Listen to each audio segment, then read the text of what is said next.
이 시간에 양천구에서 순복음교회를 다니시는 김영수 집사님이라는 분의 간증을 나누겠습니다. 이분은 지금 10년 전만 해도 술과 담배에 빠져 살았습니다. 하루도 빠짐없이 술을 마셨고 아침면 밥보다 술을 먼저 찾았습니다. 이렇게 술과 담배에 찌들어 살다 보니 몸에 이상이 오기 시작했습니다. 배가 자꾸 불러오는 거예요. 부인이 자꾸 병원을 가보라서 병원을 갔더니 의사의 진단이 간경화였습니다. 앞으로 6개월을 넘기지 못할 거다라고 하는 그런 진단을 받았습니다. 부인이 교회 다니는 분이니까 구역 식구들에게 기도를 부탁하면서 계속 금식하면서 기도했습니다. 하지만 병세는 점점 나빠졌습니다. 술을 마시지 않아도 복수가 차 올라오고 손발이 붓고 정신을 잃고 쓰러져서 병원에 실려간 적이 여러 번입니다. 그렇게 중환자실을 왔다 갔다 하는 가운데 물론 기도의 뜻, 은혜겠죠. 이분이 이러면 안 되겠다. 내가 하나님을 붙잡아야 되겠다. 라는 깨달음이 이분의 마음에 오기 시작했습니다. 그래서 이제 주일날 교회를 나갔는데 예배 드리는데 내내 울었어요. 왜냐하면 지나간 날 자기의 죄가 그렇게 깨달아지더라고요. 그래서 예배 드릴 때마다 눈물로 예배를 드리고 있었는데 어느 주일 예배 목사님이 병자를 위해 기도하는데 마치 자기를 위해 기도하시는 것 같아요. 그래서 마음 가운데에 하나님 역사하실 거라고 하는 믿음이 생겨서 큰 소리로 아멘 그랬답니다. 놀랍게도 그날 이후로 그 병이 나았습니다. 근데 지금은 그 교회 남성교 회장으로 교회를 섬기고 있다고 하는 간증을 들었습니다. 이분에게 질병은 불행이 아니고 축복입니다. 왜냐하면 그 질병을 통해서 하나님을 만났기 때문에 그렇습니다. 하나님의 은혜를 체험했기 때문입니다. 제가 이 시간에 이 김영수 집사님의 간증을 나누는 것은 바로 하나님, 이 사건이 바로 오늘 말씀에 나타난 하나님의 모습이기 때문에 그렇습니다. 오늘 본문에 뚜렷하게 나타난 하나님의 모습은요, 내가 약할 그때에 강하게 나타나시는 분입니다. 여러분 말씀 10절을 한번 같이 읽어볼까요? 그러므로 내가 그리스도를 위하여 약한 것들과 능력과 궁핍과 박해와 공고를 기뻐하노니 이는 내가 약한 그때에 강함이라. 아멘. 바울은 내가 약한 그때에 강하다 이렇게 고백하고 있습니다. 이 말은 뭐냐? 내가 약한 그 순간에 하나님께서 강하게 역사하신다는 것입니다. 내가 연약해져서 하나님을 의지할 때에 내가 하나님의 은혜를 많이 체험하게 되었다는 것입니다. 실제로 성경 말씀을 보면 그렇습니다. 하나님의 역사는 우리가 약할 때에 나타나게 됩니다. 이사야서 40장 29절 말씀 한번 우리 같이 보겠습니다. 피곤한 자에게는 능력을 주시며 무능한 자에게는 힘을 더하시나니. 아멘. 하나님은 피곤하고 무능한 자에게 힘을 주시고 능력을 주십니다. 또 이사야서 35장 3절 말씀도 같이 읽어보겠습니다. 너희는 약한 손을 강하게 하며 떨리는 무릎을 굳게 하며. 하나님은 약한 손을 가진 사람을 강하게 붙잡아 주시고 떨리는 무릎을 견고하게 세워주시는 겁니다. 고린도 전서 1장 27절의 말씀도 읽어보겠습니다. 하나님께서 세상에 미련한 것들을 택하사 지 있는 자는 부끄럽게 하게 하시고 세상에 약한 것들을 택하사 강한 것들을 부끄럽게 하려 하시며. 아멘. 하나님은 미련한 사람에게 지혜를 주십니다. 하나님은 약한 사람을 붙잡아 주시는 분입니다. 그러니까 내가 능력 있다 생각하면 하나님의 능력을 못 받습니다. 내가 연약하다 생각할 때 하나님의 능력을 받는 겁니다. 내가 부족하다 생각해야지 하나님의 붙잡아 주심을 체험하지, 나는 부족함이 없다 생각하면 하나님의 붙드심을 알 수가 없습니다. 내가 미련하고 어리석다고 생각할 때 하나님의 지혜를 얻을 수 있지, 내가 똑똑하다고 생각하면 하나님의 지혜로 인도함 받을 수 없습니다. 임명제천, 내 생명이 하나님이 부르심을 가야 되는 하나님께 달려있음을 깨달으면 구원의 은혜가 깨달아집니다. 평생 내가 살 것처럼 생각하거나 구원의 기쁨을 절대로 누리지 못할 것입니다. 우리가 약할 때 하나님의 은혜가 강하게 나타납니다. 내가 약할 때 하나님의 축복이 내 안에 임하게 됩니다. 의지라고 하는 말로 우리가 이해할 수 있다고 생각합니다. 우리는 하나님을 의지하며 살도록 만들어졌습니다. 성경은 예수님 포도나무고 우리는 가지라고 하셨어요. 가지가 포도나무에 붙어 있어야지 열매를 맺잖아요. 그것처럼 우리는 하나님을 의지할 때에 잘 살 수 있도록 만들어졌습니다. 여러분, 그런데 내가 잘났다고 생각하는 사람이 하나님을 의지하겠습니까? 내가 똑똑하다고 생각하는 사람이 하나님을 의지할 수 있겠습니까? 그러지 못합니다. 어느 목사님이 그 신방 갔는데 그 집에 딸애가 있더라고요. 제가 인형을 좋아해가지고 인형이 잔뜩 있어요. 그래서 야, 너 인형이 참 많구나. 저 인형 중에서 네가 제일 좋아하는 인형이 뭐냐? 그랬더니 걔가 인형을 하나 가져왔는데 그 인형 중에 제일 더러운, 다 떨어진 그런 인형을 가져왔대. 야, 너는 저 예쁜 인형이 이렇게 많은데 왜 이렇게 찢어진 인형을 가지고 왔니? 그랬더니 그 아이가 하는 말이, 제가 아니면 이 인형을 사랑해 줄 사람이 없잖아요. 그러더라고요. 제가 아니면 이 인형을 사랑해 줄 사람이 없잖아요. 여러분, 하나님은 잘나고 똑똑한 사람이 아니라 하나님을 필요로 하는 사람에게 은혜를 베푸십니다. 하나님을 구하고 찾는 사람에게 하나님이 역사하십니다. 그렇기 때문에 우리가 약할 때에 하나님의 은혜가 강하게 나타나는 것입니다. 여러분, 하나님은 언제 의지하십니까? 정말 하나님은 여러분에게 없어서는 안 될 그런 분이십니까? 여러분, 하나님 없이는 살 수가 없는 그런 사람입니까? 성경은 이것을 겸손이라고 표현합니다. 이 반대를 교만이라고 그렇게 말합니다. 하나님 없어도 살 수 있을 것처럼 삽니다. 잠언 16장 18절에 이렇게 말씀합니다. 교만은 패망의 선봉이요 거만한 마음은 넘어짐의 앞잡이입니다. 우리가 교만을 절대해야 됩니다. 겸손해야 됩니다. 내가 약할 때 하나님의 강함이 드러나기 때문에 그렇습니다. 그럼에도 불구하고 우리는 교만할 때가 많습니다. 하나님은 그렇게 우리 교만하면 우리 정신 차리라고 가시를 주시는 분입니다. 오늘 본문에 나타난 하나님의 두 번째 모습은 우리의 교만을 깨닫게 하시려고 가시를 주시는 분입니다. 우리 7절 말씀을 한번 다시 읽어보겠습니다. 여러 계시를 받은 것이 지극히 크므로 너무 자만하지 않게 하시려고 내 육체에 가시 곧 사단의 사자를 주셨으니 이는 나를 쳐서 너무 자만하지 않게 하려 하심이라. 아멘. 하나님께서 사도 바울에게 육체 가시를 주셨다는 건데요. 사실 이 고린도 교회는 사도 바울이 세운 교회입니다. 사도 바울이 다 개척하고 세웠죠. 그런데 세워진 다음에 고린도 교회는 이른바 순회 설교자라고 하는 설교자들이 교회 안에 들어왔습니다. 그들이 잘못 가르칠 뿐더러 바울을 공격했습니다. 또 어리석은 교인들이 그 공격에 넘어가서 같이 바울을 공격합니다. 바울이 굉장히 마음이 상했죠. 그래서 자기에 대한 공격을 변호를 하거든요. 고린도서의 내용이 그런 내용이 있습니다. 그래서 11장 22절에 보면 이렇게 되어 있는데 제가 이거 표준 세번역본으로 한번 준비했는데 방송실 한번 띄워봐 줄까요? 같이 읽어보겠습니다.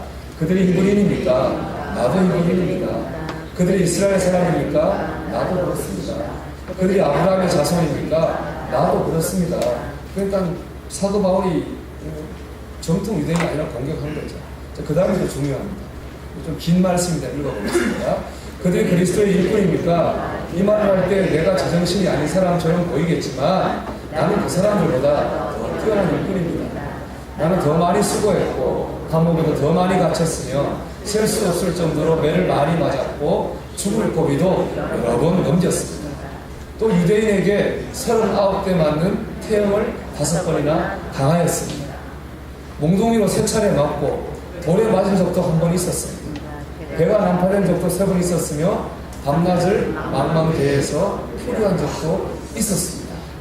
자주 여행을 하는 동안 강물의 위험과 강도들로부터는 위험, 내 동족들에게서 받는 위험, 이방인들에게서 받는 위험, 도시에서 당하는 위험, 황량한 강에서 받는 위험, 바다의 위험, 또한 거짓 신자들로부터는 위험을 겪었습니다. 나는 수고하고 애쓰며 살았습니다. 잠 못 들어 밤을 샌 적이 여러 번이고 배고프고 목마르고 굶기도 자주 하고 추위에 떨고 헐벗음에 고통도 받았습니다. 이 사도 바울이 이렇게 살았습니다.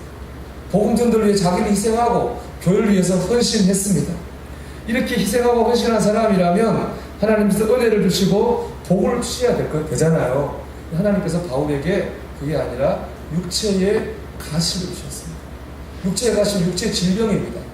학자들에 따라서 어떤 사람은 안질 눈병이라고 하고 어떤 사람은 발작하는 간질병이라고 합니다. 뭐가 됐든 실제로 바울은 두 병을 다 갖고 있었어요. 심한 안질과 간질병을 가지고 있었습니다. 내가 이런 사람이야. 내가 이만큼 수고하고 이만큼 이뤘어. 바울이 그렇게 말해도 부족함이 없는 사람인데, 근데 하나님은 그런 바울에게 육체의 가시를 주셔가지고 바울이 지금까지 하나님의 은혜로 살았음을 깨닫게 하시고, 여전히 하나님을 의지하지 않고는 살 수 없는 연약한 존재라고 하는 것을 바울이 깨닫게 하시고 육체의 가시를 주셨습니다. 하나님을 더 의지하게 하시고 더 큰 은혜를 그 가시를 통해 깨닫게 하셨습니다. 하나님 이러한 섭리는 오늘 우리에게도 동일하다고 생각합니다. 하나님은 우리가 교만해서 하나님 의지하기를 잊고 기도하기를 잊으면 가시를 주십니다. 육체의 가시를 주기도 물질의 가시를 주기도 하죠. 사람 때문에 아프게도 하십니다. 이런저런 가시를 주십니다. 그 가시를 통해서 다시 하나님을 의지하게 하십니다. 다시 기도하게 하십니다. 이게 가시를 주는 이유입니다. 그렇기 때문에 가시는 아픈 것이지만 나쁜 것은 아닙니다. 다시 말씀드릴게요. 가시 때문에 기도할 수 있기 때문에 가시는 분명히 아픈 것입니다. 하지만 나쁜 것은 아닙니다. 그 가시를 통해 하나님의 더 큰 은혜를 체험하게 되기 때문에 그렇습니다. 존 크리스토스톰이라고 하는 초대교회 지도자 이런 말을 했습니다. 환란이 없으면 평안함도 없고 겨울이 없으면 봄도 없다. 참 맞는 말 아닙니까? 우리 고난을 통해서 은혜를 깨닫습니다. 아파본 사람이 건강의 소중함을 압니다. 안 아플 때는 건강의 축복인 걸 모르고 삽니다. 사람 때문에 고난 당해보면 내 주위에 좋은 사람이 있는 게 얼마나 축복인지 그때 깨닫게 됩니다. 우리는 가시를 통해서 은혜를 은혜로 깨닫고 누리지 못했던 하나님의 축복을 누리게 됩니다. 하나님께 나오게 됩니다. 그래서 가시는 아픈 것이지만 나쁜 것은 아닙니다. 여러분에게 가시가 있다면 하나님께 나오라 하나님의 음성인 줄 믿습니다. 마지막으로 이 가시는요, 기도할 때 축복입니다. 이 결론입니다. 기도할 때 가시가 축복입니다. 저는 이 말씀을 묵상하면서 사도 바울이 정말 위대하구나 그런 생각을 했습니다. 여러분 그렇지 않습니까? 만약에 여러분이 사도 바울이라면 여러분 어떻게 했겠습니까? 그렇게 복음을 위해 교회를 위해 희생하고 헌신했는데 축복 주시기는커녕 사람들에게 공격받고 몸에 낫지 않은 병이 있다고 생각해보세요. 여러분 어떨 것 같습니까? 솔직히 저는 굉장히 실망이 될 것 같아요. 낙심도 될 것 같습니다. 목사라서 겉으로 드러내놓고 하지 못하지만 하나님을 원망하기도 할 것 같고 하나님께 불평도 했을 것 같습니다. 근데 바울은 그렇게 하지 않고 이렇게 말합니다. 내가 약할 때에 그가 강함이라.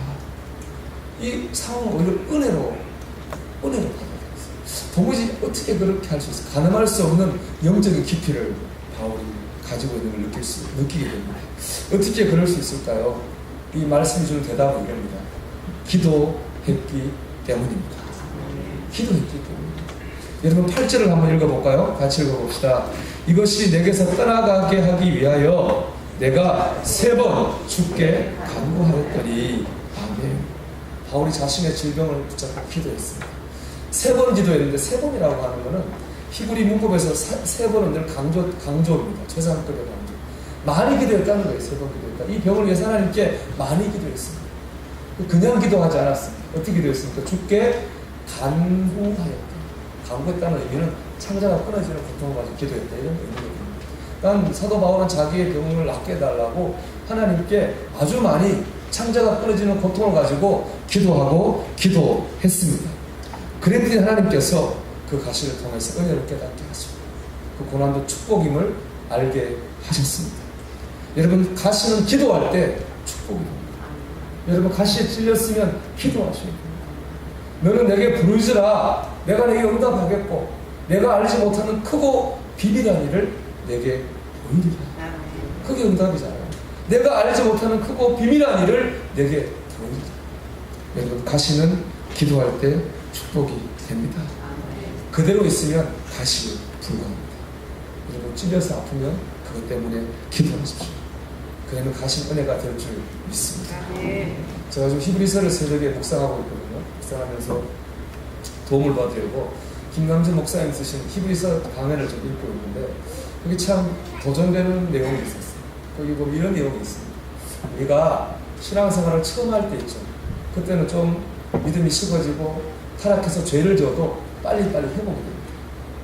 은혜가 회복되고 믿음이 회복돼요. 근데 문제는 신앙생활 오래 한다고. 오래 신앙생활 하고 나면 회복이 잘 안 돼요. 믿음이 잘 뜨거워지지도 않고, 우리 그런 말 하잖아요. 첫사랑을 회복하게 없었어요. 그 말은 뭡니까? 아직 그때처럼 믿음을 못 살고 있다는 얘기 아니겠습니까? 이 신앙생활 오래 하면 그게 잘 안 된다는 고민이 있다는 거예요. 그런데 그렇다고 해서 그러면 열심히 안 믿냐? 그렇지 않아요. 처음 믿을 때보다 더 열심히 믿어요. 기도도 더 많이 하고 예배도 열심히 드리고 금식기도 합니다.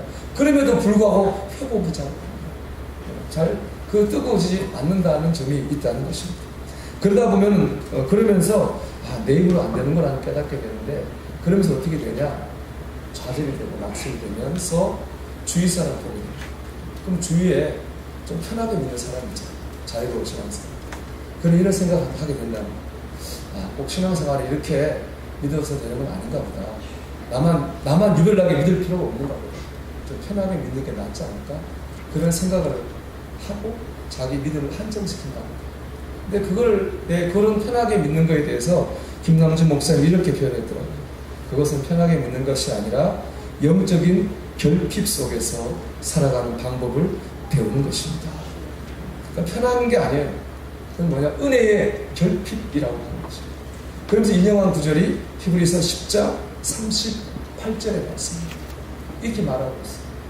나의 의인은 믿음으로 말미암아 산다. 또한 우리 같이 읽어봅시다. 같이. 나의 의인은 믿음으로 말미암아 산다. 또한 뒤로 물러가면 내 마음이 그를 기뻐하지 아니하리라. 아멘. 여러분, 우리가 뒤로 물러가면 하나님이 기뻐하시지 않습니다. 여러분, 뒤로 물러가지 마십시오. 기도하다가 회복이 안 되고 응답이 안 된다. 가시 찔려서 이 가시가 잘 뽑히지 않는다고 해서 우리가 이건 안 돼, 그냥 이렇게 살자, 그런 영적 결핍 상태로 들어가지 마시고 뒤로 물러가지 마시고 기도로 여러분도 가시와 대적하시기를 바랍니다. 기도와 싸우시기 바랍니다. 그 자리에서 우리 하나님의 은혜를 체험하게 될 것이고 하나님의 강함을 체험하게 될 줄 믿습니다. 테너 최성원 씨라고 하는 분이 있습니다. 이분은 한국인 최초로 미국 메트로폴리탄 오페라 콩쿠르에서 우승한 유명한 성악가